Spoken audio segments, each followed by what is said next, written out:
Olá, você que é seguidor do Atual. Terminou há pouco a fala do prefeito de Manaus, direto aqui do auditório da Prefeitura de Manaus, sobre um assunto muito importante: o fim do surto do sarampo em Manaus. Foram mais de 10 mil casos notificados, 7 mil casos confirmados, e agora chega o prefeito de Manaus para falar com os repórteres aqui. E acaba de chegar também. Cumprimenta os repórteres e agora vai falar sobre esses números. Da prefeitura junto com a Ciência. Sem dúvida, o sarampo veio, ele certamente veio com as ondas migratórias últimas que nós temos recebido e foi o surto mais forte do Brasil. E nós fomos uma das cidades, talvez a mais eficaz no combate ao sarampo, e podemos declará-lo extinto. Ele estava extinto há 18 anos e voltou. Vamos agora tomar todas as medidas para que não voltem. E muita atenção às ondas migratórias, as pessoas têm que chegar e têm que ser vacinadas imediatamente para nós evitarmos problemas. 10 mil casos confirmados no início, 10 mil casos notificados, 7 mil confirmados. Mesmo assim, Manaus conseguiu, em relação a outras capitais, em menos tempo, conseguiu vencer esse surto do sarampo. Se deve a quê? Se deve a esse pessoal que estava aqui na plateia, o pessoal os diretores de UBS, os servidores, os agentes comunitários de saúde, os servidores administrativos da CEMEF, se deve à equipe do secretário Magaldi, que é um gestor. Eu optei por colocar um gestor e não exatamente um profissional de saúde, mas um gestor que sabe agora todos os assuntos da sua pasta, o secretário Magaldi. Devemos a ele, devemos a sua equipe, a Adriana, o Jean, a sua equipe toda, e devemos a nossa determinação de fazer face a esse desafio. Quando houve o surto de gripe H1N1, eu disse ao ministro Mandetta, que é um prezado amigo, eu disse a ele o seguinte: eu disse, ministro, pode anotar aí no seu caderninho que Manaus vai ser recordista, Manaus vai ser a primeira cidade. E Manaus bateu o recorde dos recordes, bateu 103% da meta estipulada pelo Ministério da Saúde, que era de 90%. Isso nós fizemos, os 90% nós chegamos em cerca de 10 dias no máximo.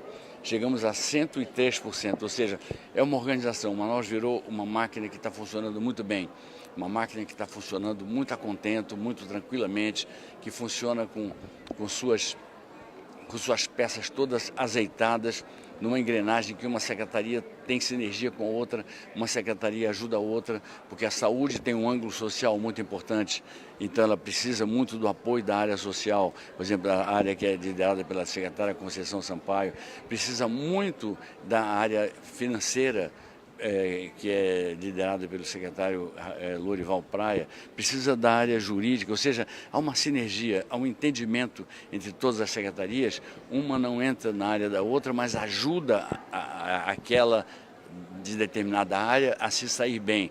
É uma cidade que amadureceu junto com o amadurecimento da sua equipe de governo. Prefeito, H1N1.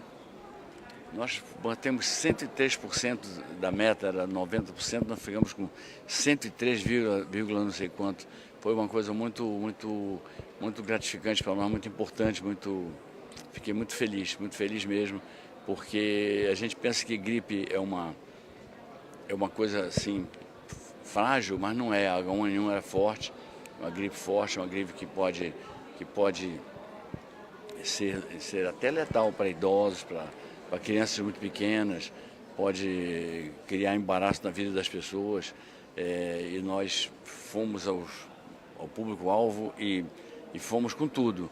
Inclusive a ordem que dei era assim: vacina não é procurar uma unidade básica de saúde nossa, vacina é nós irmos inclusive também atrás das pessoas, nós irmos atrás de cada um, ou seja, eu dou o exemplo do HIV, e eu vou instituir sobre HIV uma data para nós fazermos uma grande lembrança de Manaus em torno do nascimento do HIV. que nasceu quando o senador Omar Aziz era governador, eu era prefeito, e nasceu a nossa ideia de fazer o HIV em conjunto. Fizemos e salvamos uma geração inteira está sendo salva de uma das doenças mais deprimentes que pode acontecer entre as sexualmente transmissíveis, enfim. Então nós vamos fazer uma data, vamos dizer, essa data vai ser data consagrada assim a nós trabalharmos a conscientização contra o HIV e vacinação em massa. Mas nós fazemos todos os anos a vacinação, ou seja, nós procuramos cumprir com a nossa obrigação, que é proteger o nosso munícipe, proteger os nossos governados e cada vez mais avançar na consolidação de uma cidade forte. Uma cidade que hoje recebe elogios da revista Veja, dizendo que Manaus tem a melhor previdência do país, que Manaus é uma cidade que decretou a independência da sua previdência e dispõe mais de R$1 bilhão para investimentos. Só que eles confundiram um pouco, falaram em investimentos como se fossem obras. Não, é dizer para eles que nós temos mais de R$1 bilhão para investir este ano e mais de R$1 bilhão para investir no ano que vem em obras, mas nada a ver com o 1,030 bilhão que nós temos na Manaus Previdência. Ali nós fazemos daquilo um santuário. Aquilo é para prevenir e garantir a aposentadoria dos que já estão aposentados, dos que ainda vão se aposentar, dos que são como é que se diz, pensionistas do nosso sistema, enfim. E eu disse ao ministro Guedes, em tom de brincadeira, mas eu disse a ele, ministro, se o Brasil fosse Manaus, a minha cidade, o Brasil não estaria na situação que está. E a sua reforma da Previdência, que é necessária, tem que corrigir algumas coisas que são ali pouco sociais, né? Um fruticultor não pode se aposentar aos 65 anos, se dificilmente o fruticultor vive 65 anos de idade. Então é uma injustiça social que a gente não pode permitir que se pratique. Mas eu disse, quanto ao resto, quanto à questão fiscal, a nós darmos saúde fiscal ao país, o senhor pode vir com a sua reforma quente, que Manaus está fervendo, está esperando, porque ela está prontinha, porque ela já se reformou. A nossa reforma da Previdência já foi praticamente feita, quando nós a tiramos da falência e a colocamos hoje como a mais respeitada do país. Então é só júbilo, é só alegria, é só tranquilidade com o amadurecimento de uma cidade que deu conta do sarampo, deu conta da H1N1 e vai dar conta de quantos problemas apareçam, independentemente da conjuntura financeira, porque nós sabemos cortar recursos de custeio para fazer poupar recursos para o investimento e sabemos investir na vida. Investir na vida é investir em saúde, investir em educação. E os resultados estão aí aparecendo. Falamos de saúde, eu registro que nós somos já do 23º, nós subimos para a 9ª posição no ranking das cidades que praticam uma boa educação municipal neste país. Aos trancos e barrancos, com muita luta, mas estamos avançando, realmente. Obrigado. Eu que agradeço.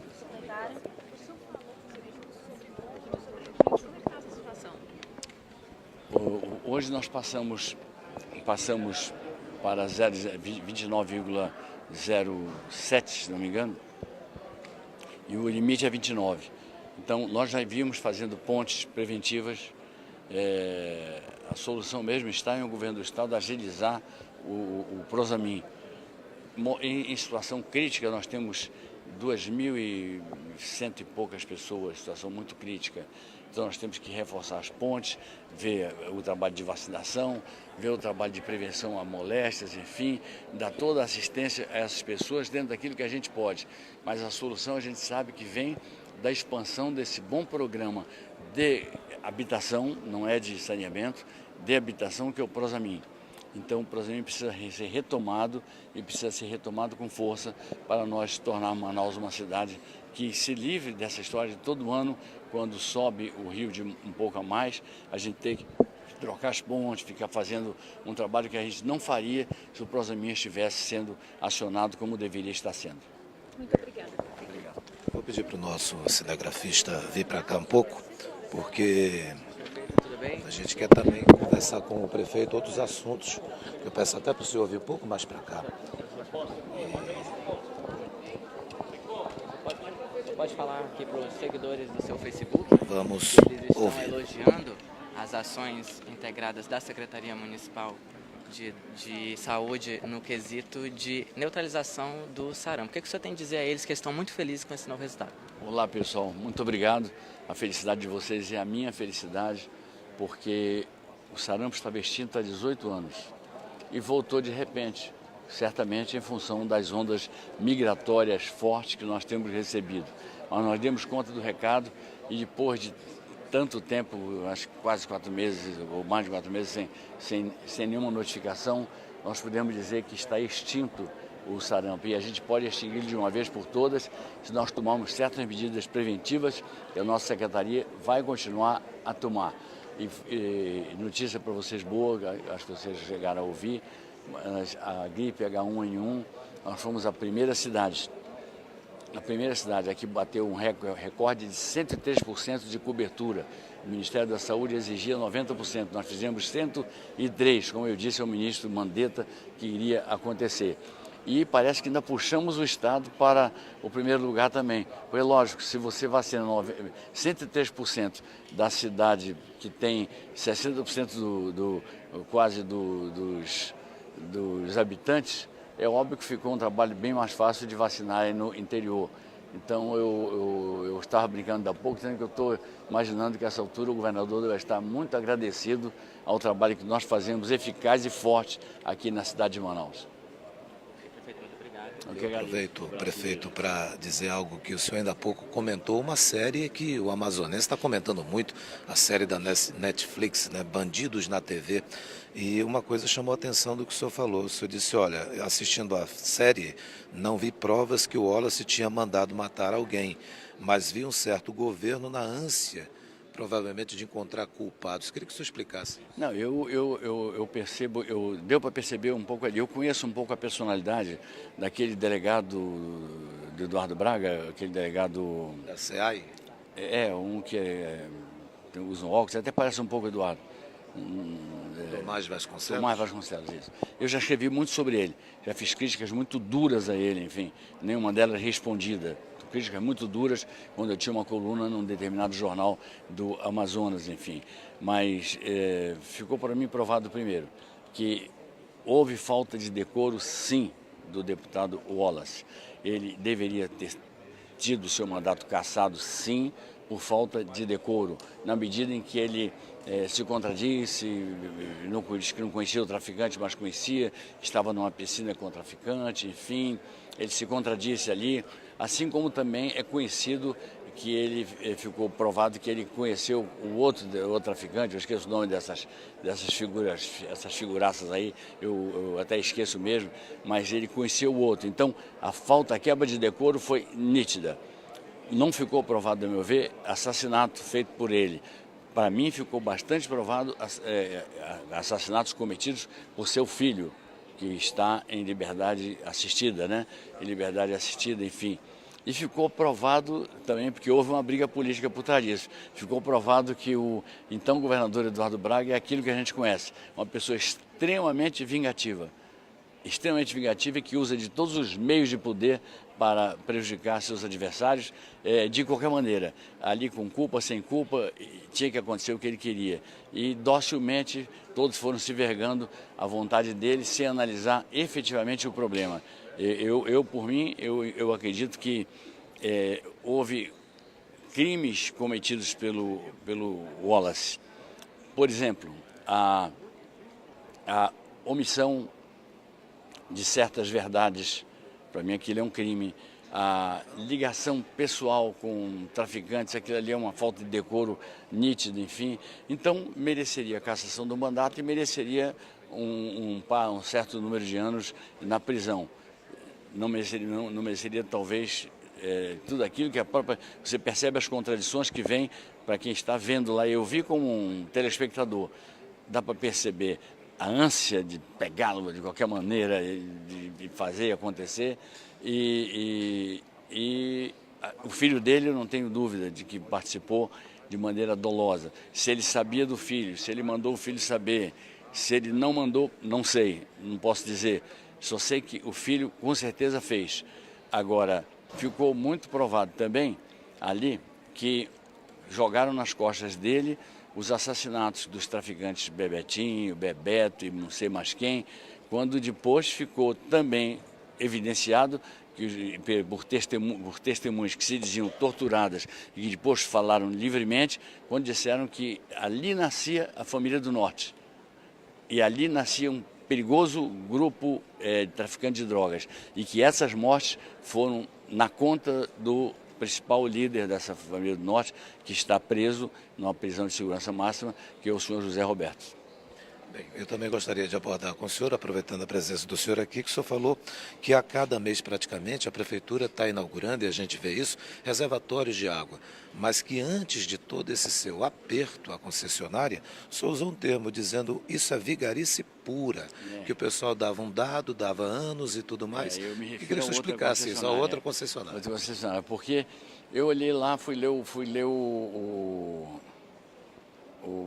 lá o contrato. Aí chega no contrato eu vejo assim, em 2045 Manaus terá 80% de cobertura de esgotamento sanitário. Olha, 45 era o prefeito que celebrou esse contrato, era o prefeito Amazonino Mendes, que desejo toda a vida e toda a saúde a ele, mas nem ele nem eu vamos estar vivos em 2045. Em 2030 eu tenho muita esperança de estar vivo. Luto para isso, faço ginástica para isso, cuido da minha saúde para isso, e espero estar vivo lá. Deus é que vai decidir. Mas o fato é que 2030 é uma coisa, 2045 é outra. Aí eu me espantei com duas coisas. Primeiro, com o fato de eles estabelecerem 2045 uma coisa tão distante daquele tempo em que a Amazonina governava, e eu puxei para 2030 e me espantou de novo a empresa de então aceitar. Ela simplesmente aceitou. Ela aceitou, disse, não, pode ser 2030. Eu digo mais, os maiores investimentos são feitos logo, os menores investimentos podem ser depois. Aceitaram também. Aí eu pergunto, se foi assim, por que aquela lesão praticada contra o povo de Manaus, contra a saúde do povo de Manaus? Por que aquela lesão? Por que deixar aquela situação tão crua, tão perversa de esgotamento sanitário só em 2045, se é que iam cumprir, e não trazer para 2030, como eles logo concordaram comigo que era possível fazer. São certas coisas que a gente vai vendo que a gente tem que tornar público, a gente tem que dizer em nome da transparência, em nome da própria verdade, que a gente tem que buscar e praticar. O trânsito, para nós encerrarmos, de minha parte, prefeito, na Torquato voltou a fluir depois da passarela, que a escada de acesso à passarela próxima ao municipal caiu, a sua prefeitura agiu rápido por lá, só que o senhor disse na época que aquele local da passarela estava errado, seria outro, né?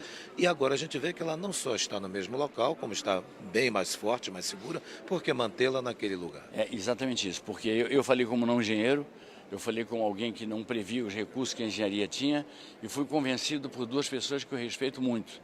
Um jovem, que é o secretário Kelton, um grande tocador de obra e que é um futuro Orlando Holanda, e pelo próprio engenheiro Orlando Holanda, que é o meu guru quando se trata em matéria de obras. Então ele me convenceu que eu estava errado, me convenceu que eu não estava certo, me convenceu que era possível a gente fazer ali mesmo, evitaria problemas para o trânsito mais adiante e que daria plena garantia de segurança ali. Foi por essa razão que eu cedi e retrocedi, por entender que eu estava cedendo para a opinião de uma pessoa que é um mestre que eu tenho na vida. Muito obrigado pela participação do senhor aqui no Atual. Obrigado pessoal, obrigado. Em qualquer momento a gente vai voltar com outras informações aqui no Atual. E você compartilhando a verdade. Sim.